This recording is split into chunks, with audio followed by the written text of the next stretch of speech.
Well, welcome, dear listeners, once again in our special broadcast brought to you by the Department of Transport.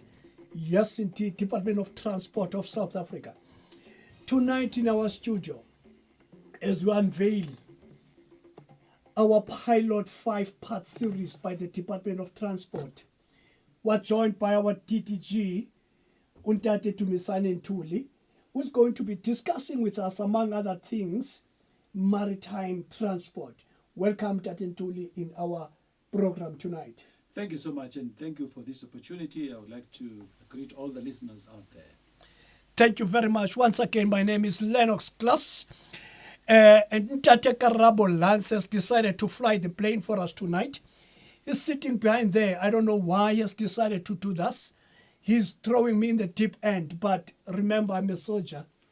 I'm not going to refuse when I'm sent to go out there and do some of these things. Ntate Tumisane Ntuli, we know right now this month has been declared Transport Month. Basically, let's try and get a sense. What does the Transport Month entail? The Transport Month is a very important period in the history of public transport in South Africa. It is an opportunity where the minister in particular, all of political office bearers, are able to convey messages and are able to, in a way, publicly account for the work that they have been undertaking through their departments, in this case in the area of transport. So it's really to get people focused on thinking transport, because as we all know, the transport is the lifeblood of the economy. Without transport, there is no movement. There's no movement of people. There's no movement of goods. There's no movement of nothing. Kids going to school and so forth. So transport is the lifeblood, not only of the economy, but it is also the lifeblood of our people. So October being dedicated, just thinking transport is important. Hence, then we have got the Transport Month in October. There you are, dear listeners. Remember, we are going to give an opportunity to engage Untate Tumisane Ntuli, where you will ask, I believe, so many questions you might be having right now. But wait until you get a sense what Untate Ntuli has to say today. Untate Ntuli has so much to say. The reason I asked him that question, I was establishing a point for you. I wanted you to know that our guest today has a black belt in all what has to be known in as far as transport in South Africa is concerned. As a matter of fact, last week we had Untate Tumisane Ntuli in our office. We were talking about various aspects regarding what we're going to be talking about for the benefit of all those that did not hear what Untate Ntuli had to say. Please listen to this. So welcome to our special interview, and this morning we are joined by the Acting Deputy Director General, considering into... Okay, let's start again. All right, thank you so much for taken time to join us this morning. We are joined by the Acting Deputy Director General coming from the Department of Transport, and he's a maritime specialist. His name is Mr. Tumisane Ntuli, who's going to be telling us about an absolutely amazing opportunities that are there for those who want to study a subject that's got to do with transport, the variety of them, really. We're talking aviation, we're talking air transport, we're talking land transport, but we're going to be focusing on maritime, and Ubaba Ntuli is going to tell us exactly that. Thank you so much for joining us, Ubaba Ntuli. Thank you, and to all the listeners, and I look forward to discussing a very interesting subject with you. Yeah. Mm-hmm. We're talking maritime. That's the subject that we're going to be focusing on this morning. Maybe a lot of people are not aware of this section of the Department of Transport, or transport mode in South Africa. Tell us a little bit more about the maritime division within the Department of Transport. What are you guys involved with? What is it that you're doing?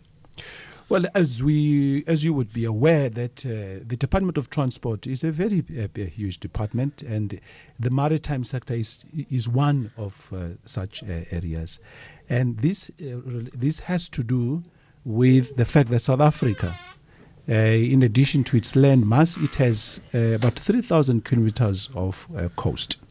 So the oceans are part of South Africa, and about 95% of goods coming into the country and leaving the country, they go through ports, the maritime infrastructure. So therefore, as a country, we are a maritime nation. So it goes with a state that is a maritime state, that it has to have all the elements that are necessary to ensuring safety, to ensuring economic development, to ensuring that the citizens of the country benefit from the resources that is bestowed on this country. So the department, therefore, is responsible for charting the way in terms of how the maritime sector needs to develop and how we can serve not only the South African economy, but the world economy. All right.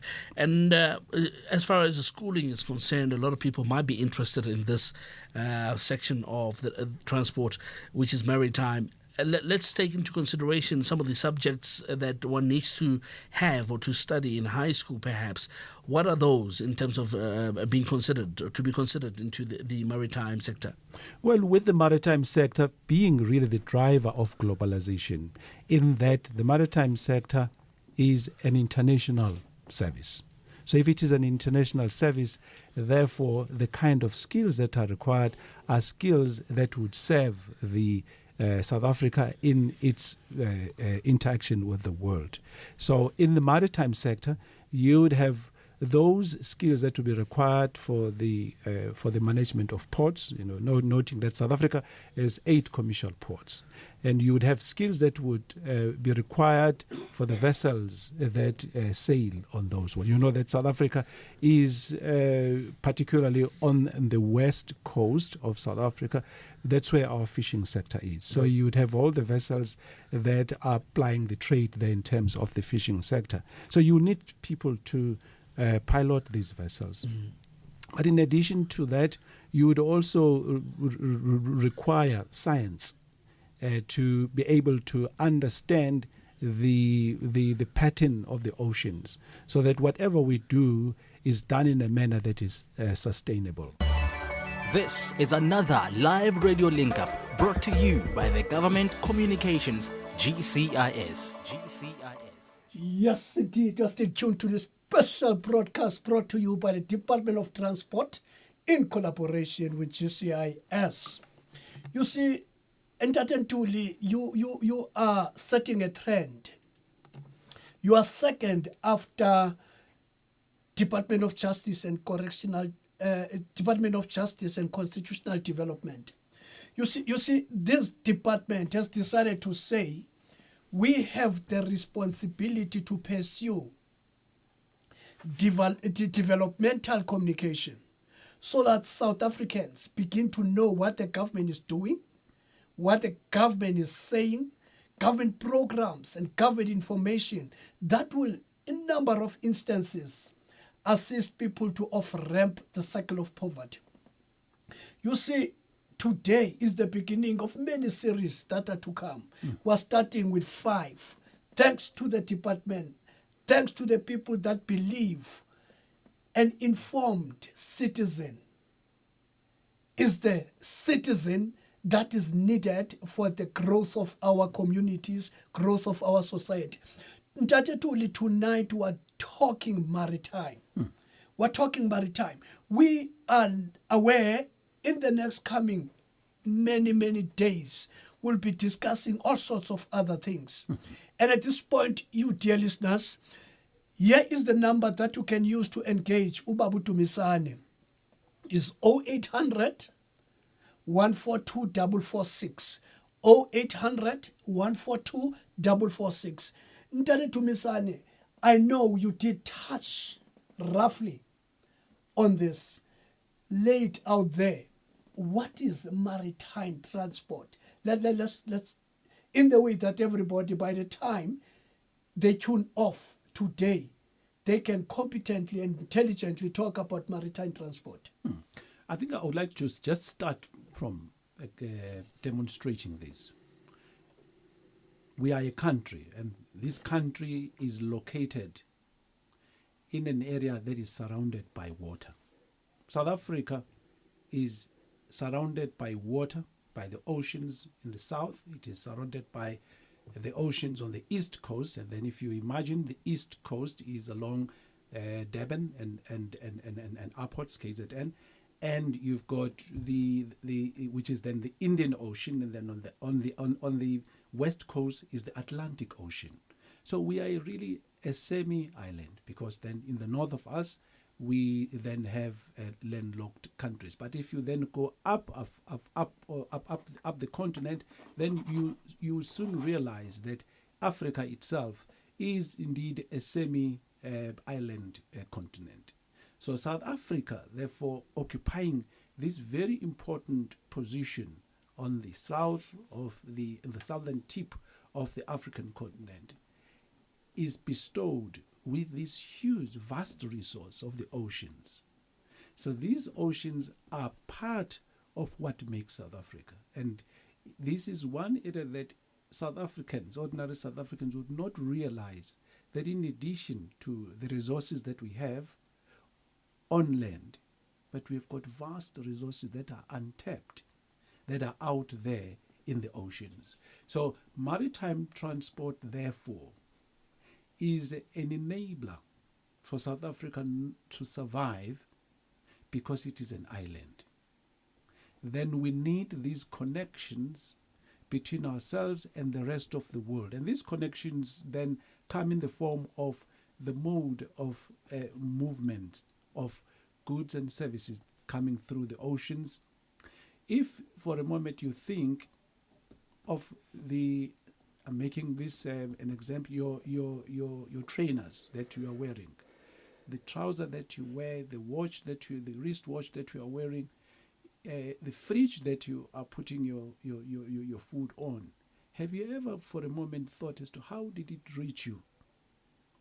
I can guarantee you that it came through the maritime transport sector, sector. Meaning that goods coming into South Africa, they come with ships, the containers that carry all those items into the country. But that is now incoming traffic. But you also then have the produce that this country produces. You know that South Africa produces high quality of fruits. You've got minerals, all other agricultural products that the economy manufactures and produces. So for us to have those items reach markets, they have to go through the maritime infrastructure. They have to go through the maritime industry. So you can then appreciate the fact that because of the vastness of the oceans that we have, we then have a duty and a responsibility in terms of the treaties that South Africa has signed to look after those resources, in terms of security, in terms of ensuring that they are environmentally sustainable. So beside then being a country, but we've got other countries that are equally maritime countries. So with these countries, we need to ensuring that the responsibilities that we have as a maritime country are discharged in a manner that is sustainable, in a manner that would not be in conflict with the other maritime economies of the world. So this now brings me to one professor. I just hope that he's still alive. Professor Jock Deacon. He coined the concept of the 10th province. He's a South African, the 10th province. I think this was motivated, this was his doctoral thesis, and this was motivated by the fact that if you consider the maritime space and the kind of services that are provided there, you would realize that they are equal in number with the services and all the requirements inland. Meaning that the oceans and the marine environment would fully qualify to be the 10th province of the Republic of South Africa. Now the question will always be who will be the premier of that province. Then I would leave that to the politicians. And in this effect, then the politicians in the oceans would be the marine living resources that are there. So they will have to vote as to who will be the premier of the 10th province. So these are the resources that South Africa has. We have the search and rescue responsibilities, because as you would imagine, that the motor vehicles of the oceans are ships. So South Africa has in greater number fishing vessels, and therefore it through the Department of Agriculture and Fisheries, they provide the necessary permits to ensuring that fishers are able to apply their trade and are able to exploit sustainably the marine living resources that we have as a country. So we have to make sure that this is done sustainably and it is also saved. But also you would then face, as a maritime country, that because you have these resources, so there would be those scrupulous entities or individuals that would want to harvest illegally these resources that we have. And so we have a duty to making sure that we protect the resources that we have. But also you've got, because South Africa is a major shipping route that connects east and west, and you've got type of vessels which are today still referred as the Cape Route vessels, and that cannot traverse any other ocean because of their size other than going through the Southern Ocean. So therefore it becomes important that South Africa is able to protect itself against any threats of those vessels either polluting the marine environment and or getting lost or getting stranded at sea. So there's a huge industry that provides salvage services to ensuring that if vessels are in distress, we have mechanisms to respond to those incidents. South Africa is one of the countries that pride itself of having state-of-the-art search and rescue resources, and I should say here, and I think give credit to the contribution made by the National Sea Rescue Institute, which is an institute that we're very proud of, that provides these on a voluntary basis to help respond to incidents of stranding vessels out there. Ndare Dumisane, you see, I'm sitting here listening to you, flowing and sharing all this information, and I feel I'm an expert now. As a result, I have so many difficult questions for you. But before that, we have two callers in this sequence. We will take William first, and then after William, we will take Untate Uhamati. Okay, William, you're on air. Hi, good evening to you. A very good evening, sir. Good evening to you, sir. Thank you for this wonderful program. It's good for me in the sense that it's my area of responsibility with my organization. So just a few questions, maybe two. If the minister can give some clarity or maybe advise on the recent media briefing with regards to the study that's being performed on the containers moving out from the port and onto inland that is being planned.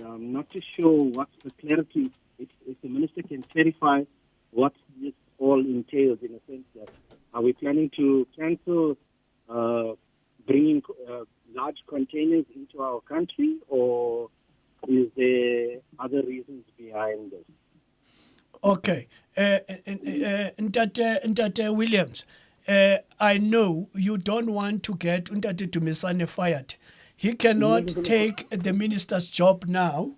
Let's leave him at the moment as the DDG. Let's leave him as a DDG. He's doing a very good job there.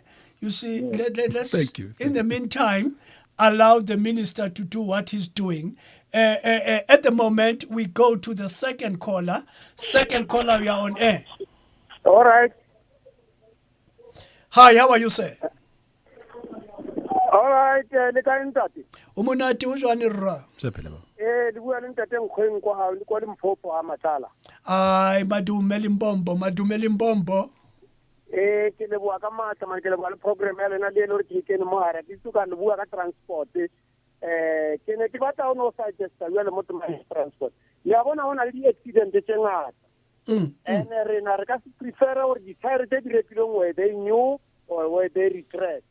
So I suggest hore ntho o tshwana kana le train if at all trucker ilo tsamaya 3 to 400 kilometers they better load those things more training then koloi ye nngwe e be ko pele even if it has got a threat and hey yo connecta ko station in Selasinkwa ilo travel only 20 kilometers towards delivery side then it can be safely to travel 400 kilometers mo lo retire di tlo fita and high signal re thoma o super driver ka monwana lo tsengata di thamo di tiring and di tire le na I will never know and le ka ba encha mara one tear feature too much le yona ke tire e tsantse e senye ka tsere ke new ke be le kopo ya ka yeo ya gore a ke re le ka o transfer le tsona di taxi ha ke di ke gore di hoi di caravan ba se re tsore lo re batho go ka le merwalo if at all is more than that let them go and luggage and about the following station go follow one thing just like maybe Polokwane balaisa from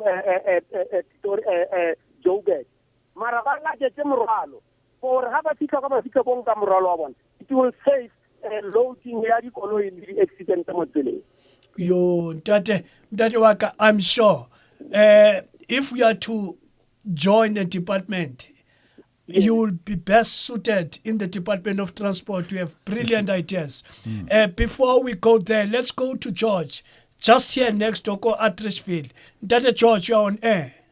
Ntate longa sigidi di fele ntate Dumisani mo studio a nice program e leng wa ruta hang ka yona. Ke dile some few questions ke ngore ke batlang go tsana ntate Dumisani. First question for the what is study some maritime course ka ngora o kaya go college ne teng go ba go di university setting. And then second question to the subject tse leng gore ngwana ka ditya Elena ka ditya from high school a go rata go study sona maritime. And then another question is more Department of Transport for bursaries for bana ba idong ba nyaka go study sona maritime. And then another question gore e ka bongor ba fa di tours mo idong ba ka arrange le dikolo maybe the high school for ba ba ise gona mo di mo mafelong a idong ba berekisang ba tsona di maritime go bereka go teng. And then another the last question ke gore the opportunities other opportunities more maritime. Ntate George, we dirile man homework ya gago man. We dirile homework man. At this point in Ntate Dumisane, the ball is in your court. I told you, difficult questions are coming your way. Thank you so much, and I would like to thank all the listeners that have put in questions. I think it just shows that because it's now like a test on your side whether have you been listening, and I'm encouraged by the kind of questions that have come through. Just to try and provide some clarity, I would just like to start with Mr.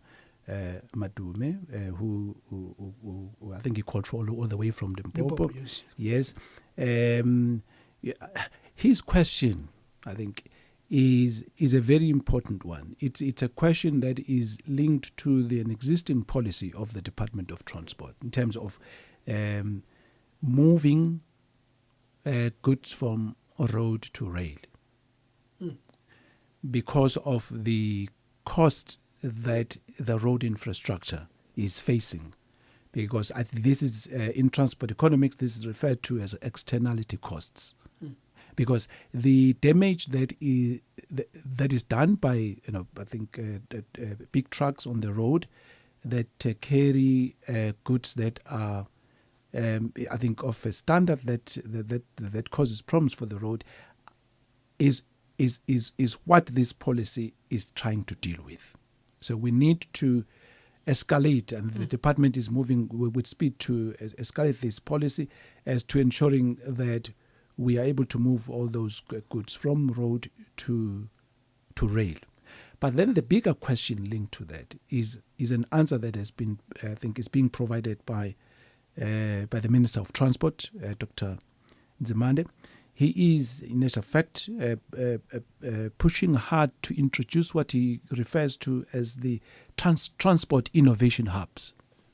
So that you've got young people like Madume, who has raised these issues, when they have ideas, to be able to be linked with the hub so that they are able to provide those ideas and in terms of the thinking on the future solutions. Because I think today we need future solutions. And I think he would be, I think, the best candidate to be one, to put some of his ideas in these innovation hubs that the department would be rolling out. Now, the question which just comes next to, I didn't pick up the name from the last caller. Yes. In terms, that was George. Yes. George asked a very important question. I think, I think the answer that I'm going to provide, I hope it would be of benefit to all the listeners. And this question relates to, whether South Africa has got maritime colleges. I would like just to state that, indeed, because of history, most of those colleges will be located on the coastal provinces. So you would have in Durban the DUT, which is Durban University of Technology, which provides maritime-related courses, short courses, and degrees as well, junior degrees that the college provides. And then you've got in the Cape, you've got the Cape Peninsula Technikon, which as well provide a maritime education training. But those are at a much higher level.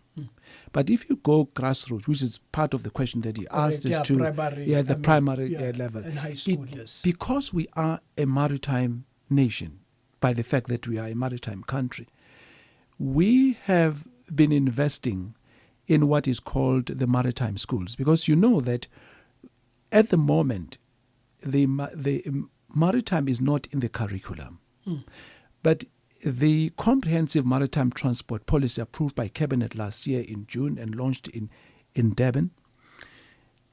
First, what it raises is this. It says we need to introduce maritime studies to be part of the curriculum, because I think it makes sense. You cannot have the whole education system without maritime content in a country that is a maritime country.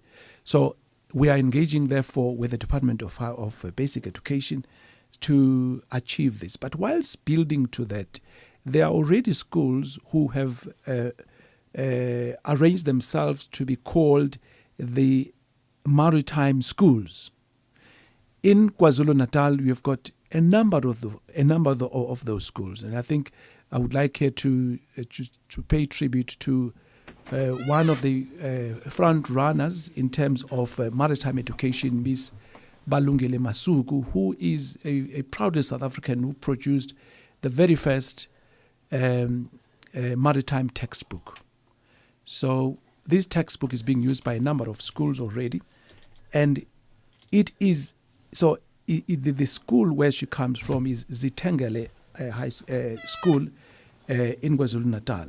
But also, if you go to the Cape, you've got, I think, the pride of South Africa in terms of the community of maritime schools, and that is the Law Hill Maritime School.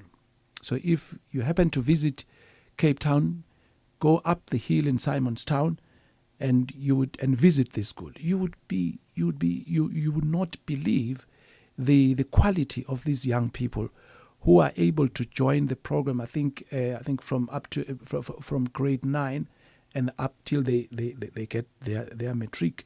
So it's a program that is aimed to develop future maritime leaders, and I can assure you that the products of those schools are today occupying very key positions, and they are involved in the maritime sector. Now, maritime sector and the maritime transport does not belong to coastal provinces. It belongs to all South Africans. So all the citizens of South Africa have to benefit from being a maritime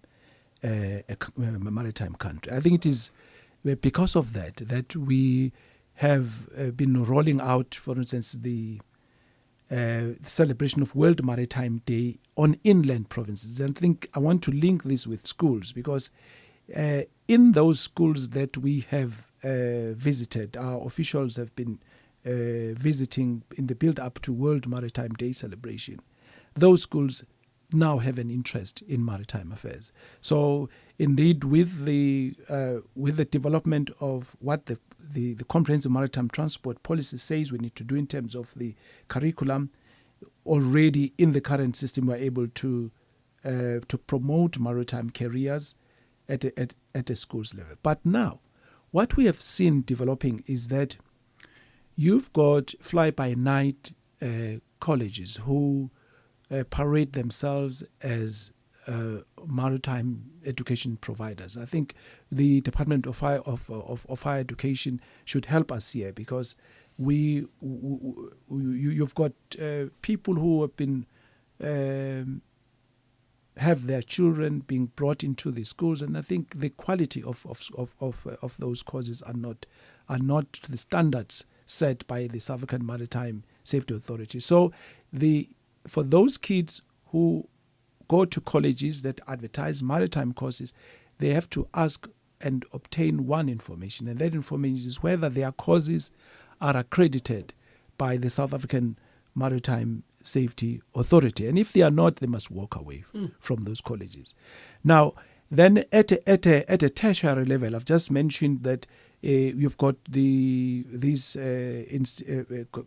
colleges in DUT in Durban, and as well as the Cape Peninsula University of Technology. But then you've got other maritime disciplines that are offered in the University of KwaZulu-Natal, where they provide maritime economics courses, and people can do this on a part-time basis.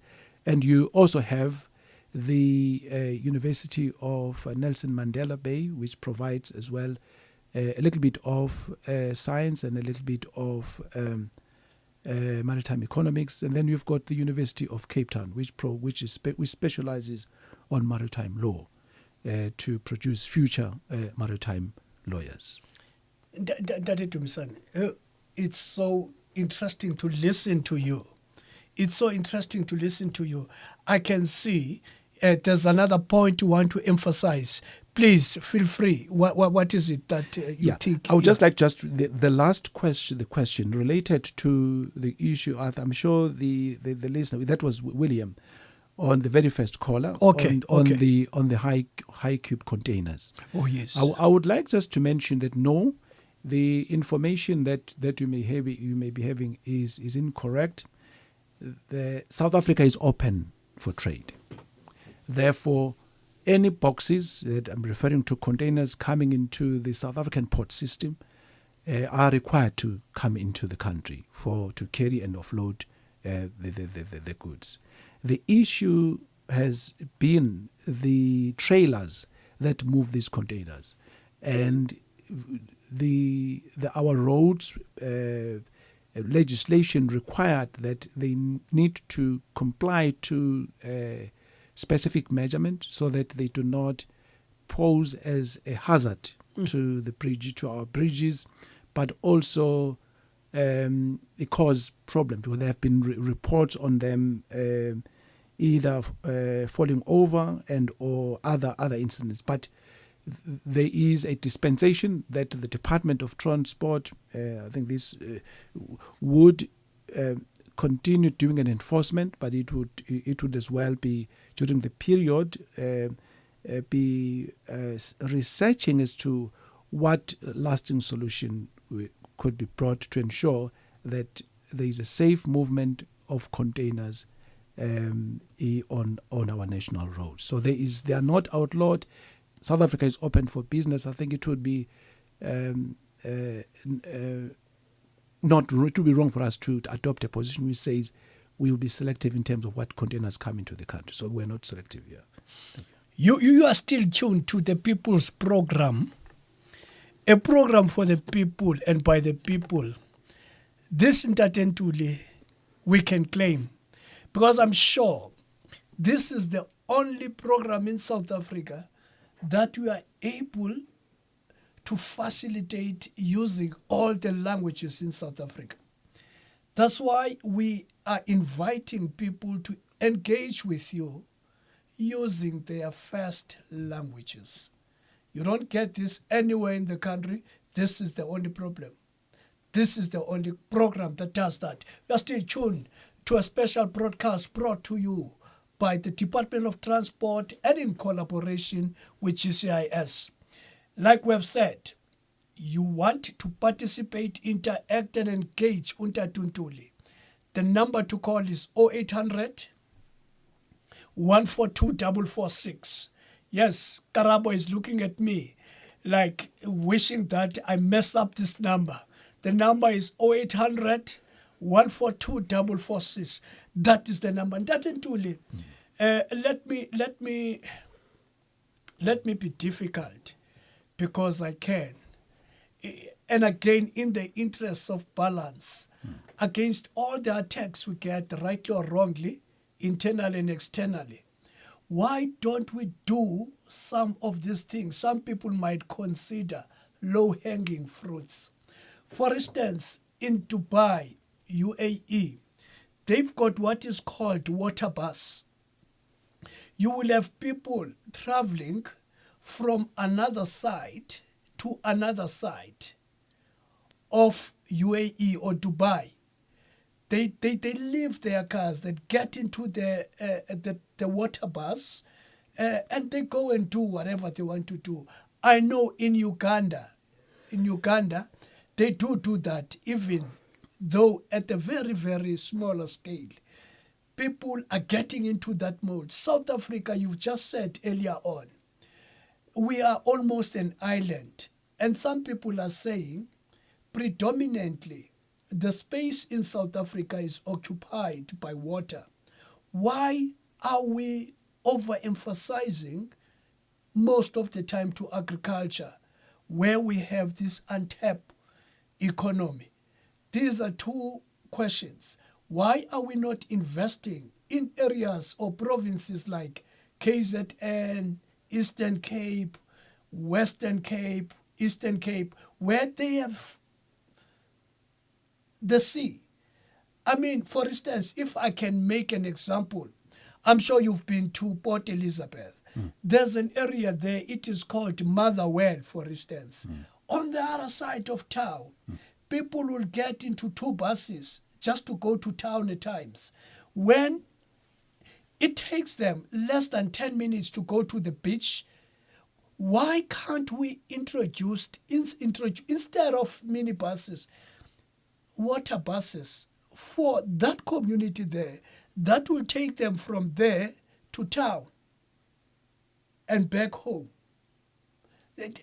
I'm trying to get a sense. Yes. Why are we not doing it? It's low-hanging fruit, people are saying, and I want to agree with them. You know, one of the things that the democratic government has introduced in South Africa, in South Africa's history, is to have a statement of policy relating to maritime sector.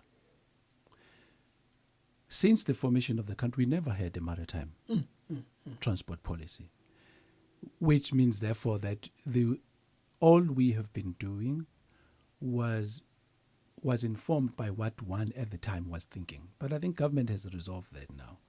I think this as well, dates back to 1996. You know that prior to that, there was no transport policy per se.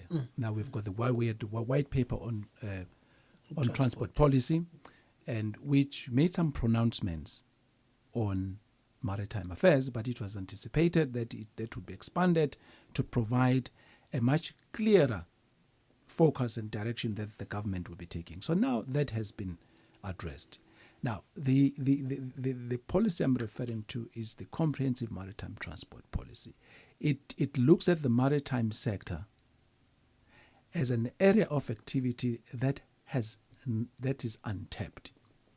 So the ideas that would generate the maritime economy are vast, and these are contained. I would like to, particularly the younger listeners, to Google this, just the comprehensive maritime transport policy, and I'm sure that I think from tomorrow we'll be getting inquiries as to how they can get involved and be able to make a contribution in its implementation. Now, the reality is that, but despite these resources that we have, as a country, we have not explored these resources to the maximum. I think even maximum is an overstatement. So really, it's the beginning. I think it's the beginning. If you would appreciate that, we've got the presidential project on Operation Pakisa, which was launched in 2013, 2014, somewhere there. So that program was the beginning of launching the need to exploit the resources that we have in the oceans. Now, that program acknowledged the absence of a comprehensive maritime transport policy as a hindrance to exploiting these opportunities. For instance, to mention it, because the area that we have covered speaks to passenger, as to how can we use the ocean environment to move passengers. There's nothing stopping us from doing that. Remember that the policy that we have has entrepreneurial opportunities. So it is important for those that go through this policy, the CMTP in short, to identify those economic opportunities. Either they want to do passenger transport for tourism. Mainly, I think that could be one area, but there would be communities, as you have rightly said, that it may be appropriate for those to consider as well using that for purposes of public transport to serve those communities, but also to encourage. Well, that's one thing that is linked to the earlier question of education, and that has to do with inculcating the culture of maritime nationhood in South Africa. Because of many years of apartheid, let me say that, younger people were made to believe that they feared water, which I think was a cultural barrier, which is completely unfounded. But it is important then that you need to link maritime education with a taste of water. So I think people who want to, particularly younger people, they must learn how to swim. It's a very basic skill that is required in the maritime sector, so that when they go to class, at least they've got a feel. Because we do not want a situation which I think we have observed, where there is theoretical education, but when they go to practical, that's when they get a shock with, am I going to be working in the water environment? So I think we need to deal with that. But then just coming back to the opportunities, which include the example that we put on water pass. But remember that we have got goods coming into the country. Those goods coming into the ports, how do they get to the other provinces? Durban is a major port. You've got boxes that are loaded there. If you would be surprised if I tell you that today some of those boxes destined for the Cape, destined for anywhere in the Cape, they end up going on road instead of going through coastal shipping. But now that government has made that decision in terms of the comprehensive maritime transport policy, the policy is to move as much as possible through coastal shipping.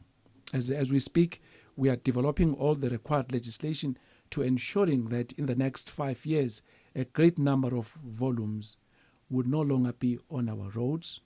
They would be shipped. So they arrive in the port of Durban, then they will be able to be sure. Even if they arrive in the port of Ngqura or in the port of Cape Town, but they will then be shipped to other to the other provinces. So that's very important. Now, the link to the inland becomes very critical. For instance, if you take Mpumalanga, that's where we get our coal. In fact, Yes. I would like to just... Emalahleni, Baba. In fact, as a matter of fact, there's a station from that place right now. It's called Emalahleni. I'm not sure why they are not calling.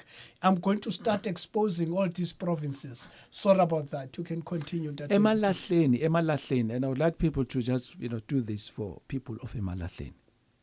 We have the lights because of people from Emalahleni. So when you do your night prayers, pray for people of Emalahleni. You see, if we had a bazaar right now, we will buzz and say big up to the people of Emalahleni for making us see the light. Now, and I will say amen. Amen. Yes. Now, so why Amalahle are important? Amalahle ngizokhumbula ukuthi amalahle aphuma asuke Emalahleni aya kwiport ebizwa ngokuthiwa Richards Bay. Ukuthi ke mayifika khona la isho emkhunjini ke aye emazweni aphesheya, eNgilandi nako Japan kanjalo.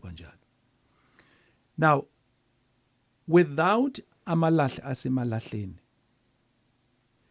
Richards Bay is poorer. So that's the connection. So the people of Emalahleni have a stake in the port of Richards Bay. Now the question that we are grappling with is, to what extent is the economy of Richards Bay and the facility that move that coal is equally of benefit, particularly for emerging miners, in terms of them being able to ship their commodities. Not only ship, but are able to have their commodities in international markets.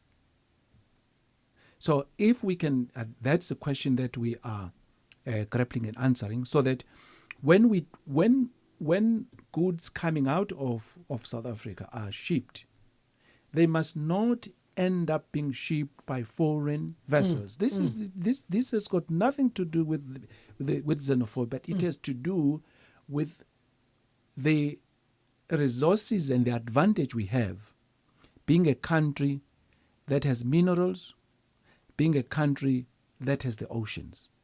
So it is important, and this is what the Comprehensive Maritime Transport Policy says, that we need to promote South African maritime industries, so that you then have South Africans able to move these commodities to destinations that have bought them. But also, we need to have South Africans moving and moving their coastal shipping along our coast. So, and that's what the policy says. So there are vast opportunities that our people now, very broadly, South Africans, are really not at this stage playing that part. But with the policy, it's not one of those policies that are going to gather dust. The Comprehensive Maritime Transport Policy is being championed by the Minister, and it's going to, and it is producing the results which I would be able to share with you. Thank you, Ntate Ntuli. You see, at some point in time, as a nation, we are just going to have to be very selfish. We're going to be very, very selfish about how we protect South Africa, how we protect our economy, how we make sure that South African benefit from what is their rightful property or what is their what belongs to them. You are right, it has nothing to do with one being xenophobic. For instance, there's a value chain in all what we have just said. I come to Emalahleni to pick up this. I take this to Richards Bay. What are the provincial benefits? What are the people of Emalahleni are getting from this Richards Bay, even if end of the day the ultimate destination is elsewhere? All these people and where this coal is passing, there's to be benefits, and naturally it will be the people of those areas and South Africans. You see, you touched on something, Tatentuli, something or the myth that suggests we have this cultural disadvantage when it comes to swimming. And that's why people are having this relationship at arm's length in as far as the maritime is concerned. I want to join you in demystifying this. There's no such.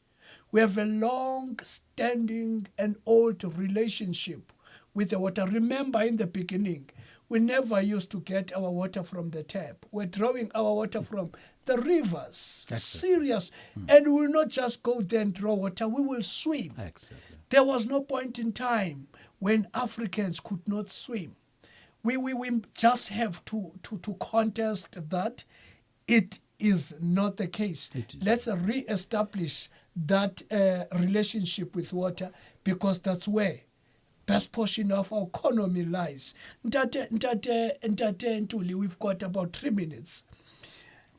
I know South Africans want to hear what are the skills shortages that we have that can be addressed by this maritime economy. What is it that we can do to address the youth unemployment in as far as this maritime economy is concerned? You know, I'm going to go against tradition. Good, let's do that. I think the skills, the maritime skills that the country needs is entrepreneurial skills. We need people, young people who are going to look as to how can they enterprise out of the comprehensive maritime transport policy. Because it is business that needs skills. So if it's business that needs skills, therefore we need to build maritime businesses so that they will be able to identify the skills that they will require for the growth of the maritime sector. I would, however, like to mention the fact that if we, like we are developing the program to grow coastal shipping and having ships on our register. And I need to just as well share here that for the first time in the history of this country, we have got a company which is in Durban that now owns 3 ships, bunker barges. That is Linson Nambi. It's led by young people and women. And I said in one of the conferences that if you have youth and women in your company, you can only succeed. So, but the skills that we require, therefore, would be to have seafarers that would work on board those ships as officers. But I think the precursor, the preliminary issue at this stage, in order to grow the maritime economy, we need entrepreneurs that are going to turn some of these ideas into projects that can work, that can create jobs, that can contribute in developing and growing the maritime economy. Well, at this point, one last caller, all the way from Klerksdorp, on that Barnett. Is it Barnett? You're on essay. Thank you, Mr. Klaus. I just want to go back to the public transport. Yes, sir. Is there a possibility to have something similar like the Gau train in smaller cities like Klerksdorp and Potch and so on? I love that. Was that the only question? It looks like you've got very powerful questions. That's a very, very good question. Do you have another one? No, that's it. Thank you very much, sir. And Tatentuli will certainly respond to that question. But before he does that, Tatentuli, you see, as GCIS and all other government departments, we say one good turn deserves another. We assist one another. You see, for the benefit of those that made sure we are sitting here today, those who took up arms to fight for this country, for us to be free today. You see, there's a department, it's called DMV, Department of Military Veterans. Tomorrow, they are going to be in Bloemfontein the leadership to address all problems confronting the military veterans. They have problems and challenges. So they've decided to undergo this outreach program. They were in Limpopo yesterday. Tomorrow they are in Free State. Now they requested us to tell the listeners in Free State that tomorrow at 9 o'clock, they are going to be at number 44 Parachute Brigade at Tempe Army Base. So if you are a military veteran and there are certain things you want to discuss with the leadership of the military veterans, go there. There will be buses all over to ferry you from Mangaung, Lishwapusa, Harib, Thabo Futsana, Fezile. They will be there picking you for free so that they can address your problems. Thank you for giving me this time. Now, I know you want to respond to that. I want to remind the listeners, this is the first of the 5 programs. Every Wednesday, it's either you, Ntate Dumi, are going to be here, or minister or deputy minister. Some of the issues that they are saying they're going to be discussing is the rail, is the maritime that we have done right now, aviation. I know Karabo is excited. By the way, Karabo flies planes. He flies Whether I can jump into his plane, I'm not sure, but he flies the planes. And we're going to be talking public transport. We're going to be talking career on the roads. Okay. So relax. As from next week, we're going to be talking this. But let's try and go to Clairstop and address Untate's question regarding Gautrain. Yeah.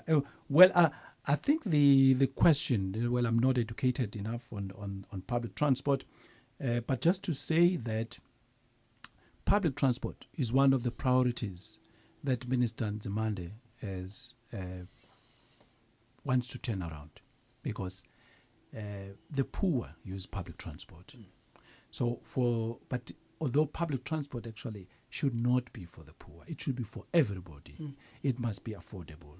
It must be efficient. It must have all the qualities that will make sure that even the tourists use that. But obviously, good public transport comes at a cost. There would be, I think my colleague would be coming, but there would be a dedicated session specifically on public transport. And I think this question would then be addressed quite extensively. So I would like to ask my friend there to just, I would convey this, and then we'll be able to deal with that question.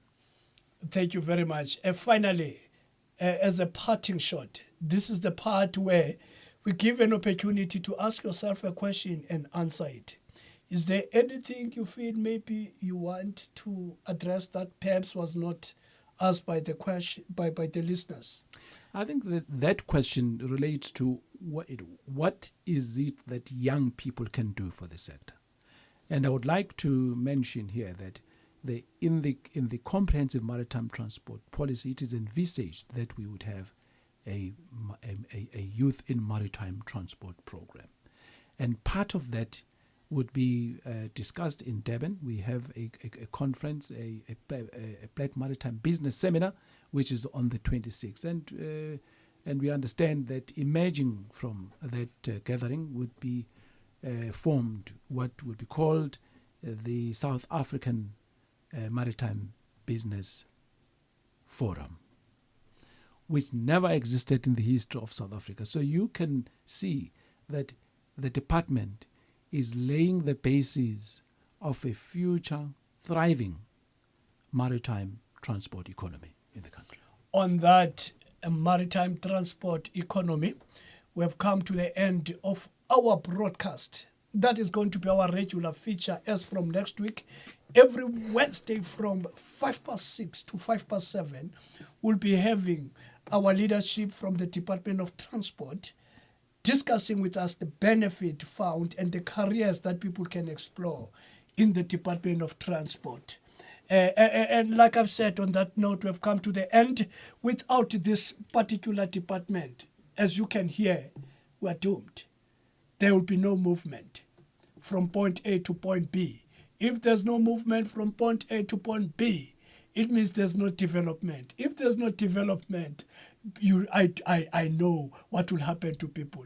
Let's meet again next week on Wednesday when we'll bring you a very nice program once again. From me, Lennox Class, it's bye. Say bye-bye to the listeners in Tatendul. Thank you to all listeners. Thank you. Finally, as a country, I think we have a very good story to tell. Oh, gosh, there you go with your theories again. I'm being serious, my friend. We have achieved so much in the past 20 years. Hence, I'm really optimistic about the future. Oh, yeah? Oh, yeah. You see, the Department of Transport has introduced life-changing projects such as world-class road infrastructure, BRT systems such as Ria Vaya, Bongolwetu, and My City. Did I mention Gautrain? Modernized passenger rail services. Yeah, yours. Okay, I get it. We do indeed have a good story to tell. I've been saying.